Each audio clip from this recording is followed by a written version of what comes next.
Well, hello, time management fans. My name is Glenn Watt, Senior Editor of Time Management Magazine.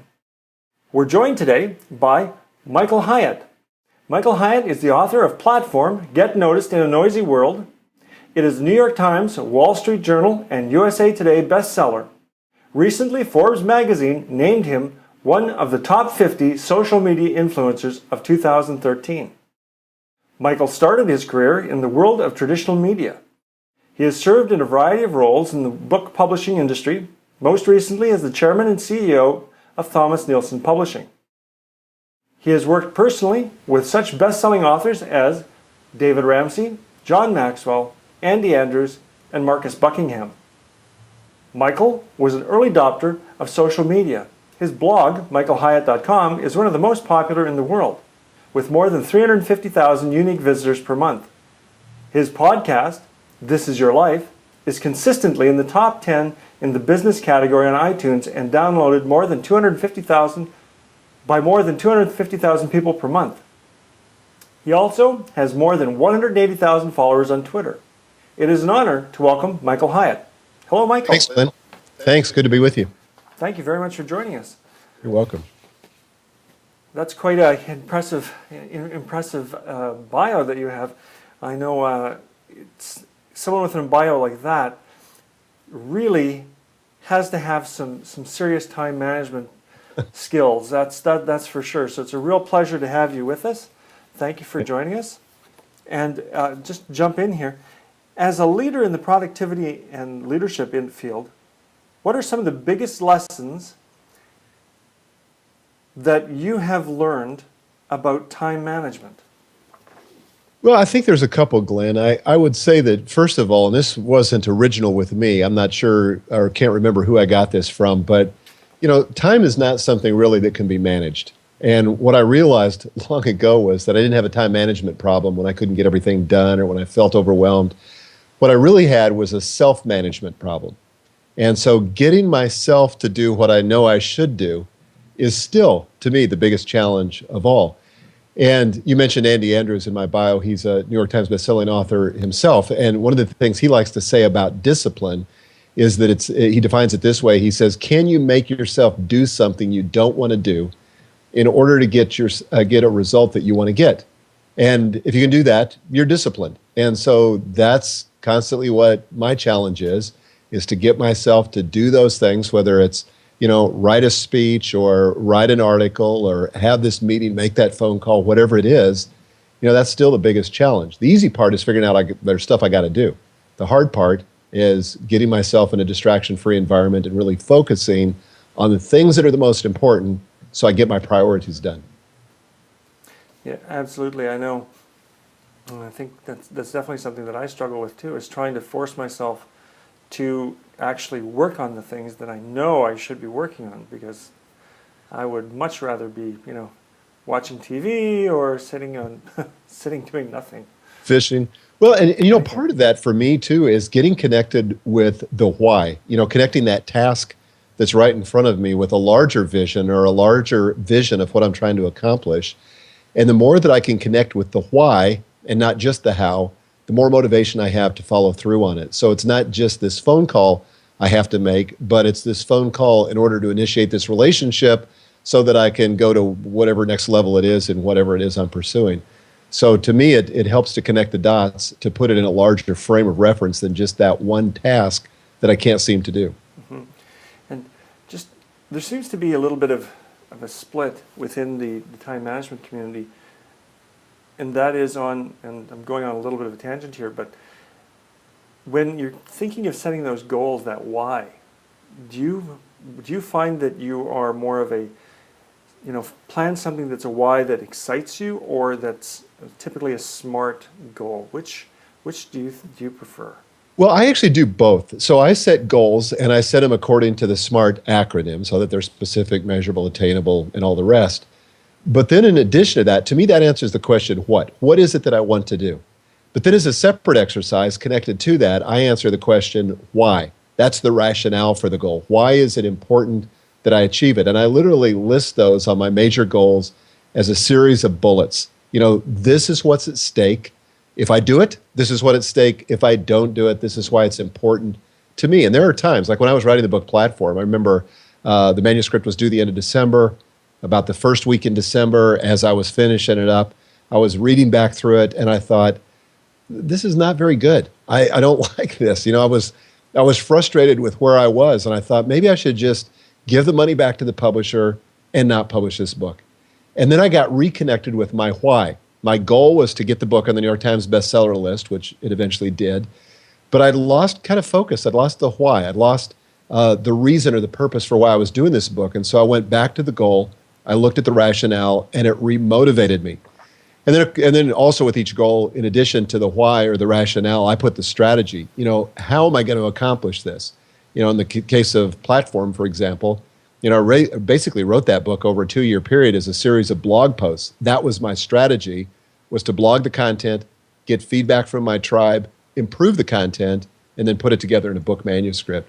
So to me, the what, or the objective, the rationale, and then the strategy are all important. And then, of course, an action plan. What are the major milestones that I'm going to need to accomplish that goal? So that's how I tend to think about it. Awesome. To put that together, are there any kinds of tools that you use, maybe with tracking your goals or helping you with that, put that all together? Is there something that you use or some technique that you use to keep that in front of you and keep you motivated and keep you going?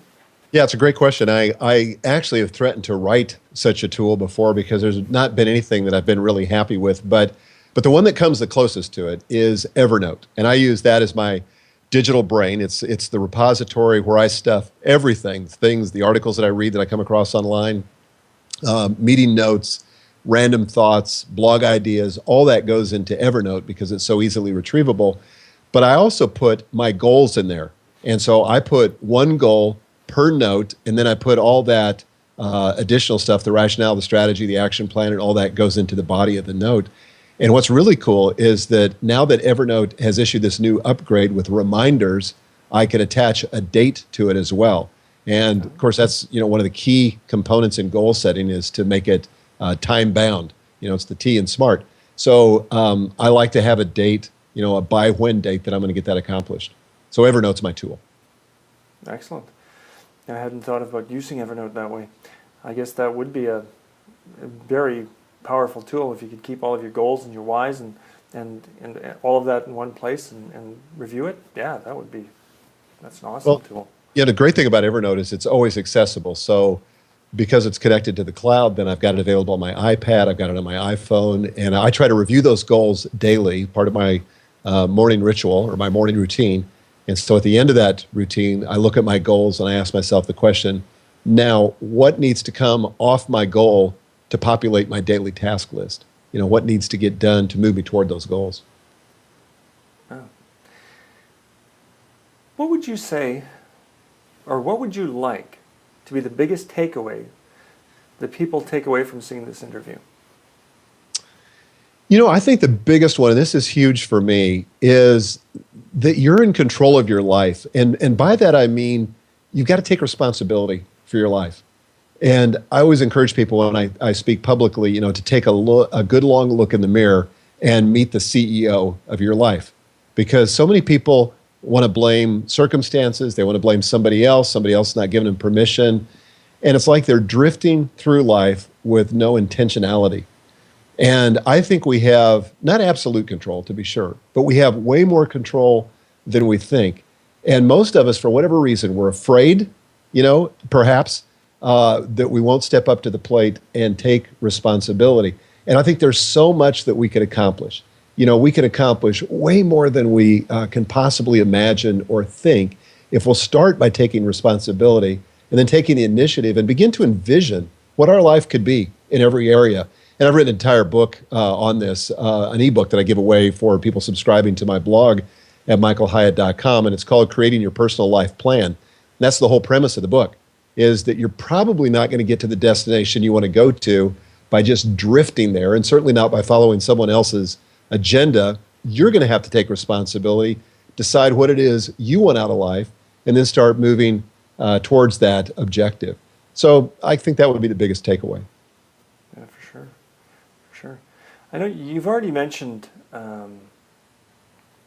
You've already mentioned discipline, but when you're looking through, or when you're using your time management techniques to go through your goals or to achieve different things, what do you find is the biggest issue that you run into aside from discipline? I would say thinking that I can accomplish more than I really can in the time allotted. I am a chronic, what's the word I'm looking for? Like over planner. Like I think I'm going to get things done sooner than I really get them done. Like I was having a conference call the other day with a guy, and I said, I rarely get things done before the deadline, and often it runs over the deadline because I'm just too optimistic. I'm too optimistic about my own efficiency. I'm too optimistic about the process that it takes to get stuff done. And I just underestimate, that was the word I was looking for. I underestimate the amount of work and time that's involved. And I think part of that, Glenn, comes from the fact that there's so stinking much I want to get done. There's so many dreams that I want to accomplish that I push myself to do that. And I think I end up pretty productive, but I oftentimes go to bed at the end of the day with things that are undone on my to-do list, and that frustrates me. And I think also my achieving, or my strength is as an achiever. That's my number one strength. So I love to check off the boxes. And if I don't get them all checked off, I really kind of have to deal with that psychologically. Like, okay, I'm still okay. I'm still an okay person, even though I didn't get all the boxes checked off. Yeah. You mentioned something there that I know I also have a problem with, and that is ideas. I have a lot of ideas. I have mountains of ideas, but following those through to setting goals and actually accomplishing them, there's way more that I want to do than I can possibly do. So I think there's a lot of people that deal with that. And the question just occurred to me while you were talking about this. Do you have any system for managing your ideas? Yeah, I do, and I go back to Evernote.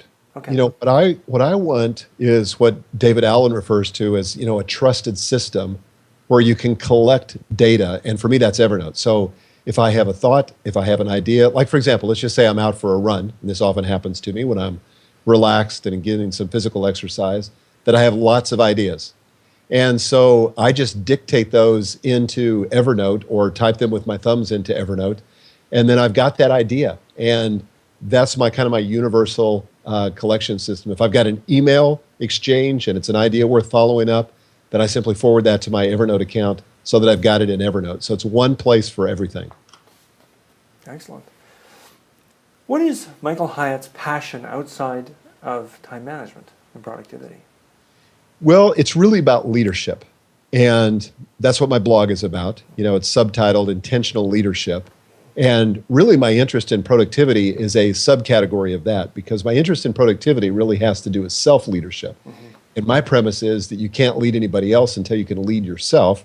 And productivity is one aspect of that. So, can you lead yourself? Can you influence yourself to accomplish something you want to accomplish? Can you influence other people? I love just the idea of leading people. And by that, I don't mean exercising power over them, but by serving them and helping them accomplish their dreams and unlocking the potential within them. To me, that's all the stuff that stimulates my imagination and gets me out of bed in the morning. Yeah, for sure. I know that's something that I also aspire towards is to helping people reach their potential, because there's so many times I've heard people just sitting there and thinking, like you mentioned earlier, that they blame others or they blame something that's gone wrong. They ask permission to be to be great instead of just going ahead and doing it. Yep. Who would you say is your biggest inspiration or hero, Michael? I don't know if I have one, Glenn, but I think in different areas of my life, there are people that really inspire me. Like Dave Ramsey, you mentioned him in my bio also. He's a good friend. He's a guy that's just done such a tremendous job in building a platform all around personal financial management, and especially about getting out of debt. But he inspires me with his sense of responsibility about his finances and what he's done with his money. There's another guy, difficult name to say, but Emerson Eggerichs, who has written a lot on marriage and is a terrific inspiration to me when it comes to being a role model for my own marriage and so forth. But I read very diverse people, like John Maxwell has been a great inspiration on leadership. So I don't think I have one role model, but I have a variety of them. And this is kind of interesting, but I have 5 daughters, and they're now all grown. And they tend to be a real inspiration to me. I'm just amazed at what they're accomplishing, the difference they're making in the world. 2 of them work for me. And I mean, I just have to keep running full speed just to stay ahead of them. Yes, I can relate to that as well. I have children as well, and they can be quite an inspiration. They can. Oh, Challenging sometimes, but an inspiration. Oh, yeah. Yeah, they can be an inspiration. I know I also have grandchildren as well. Yeah, me too. And they are. Should have had the children or the grandchildren first. They're way more fun. I know I couldn't figure out how to do that, but it's a good idea. Anyway, thank you very much for joining us, Michael. It's been a real pleasure. Thank you for having me. Thank you. It's been excellent. And thank you for joining us for this issue of Time Management Magazine.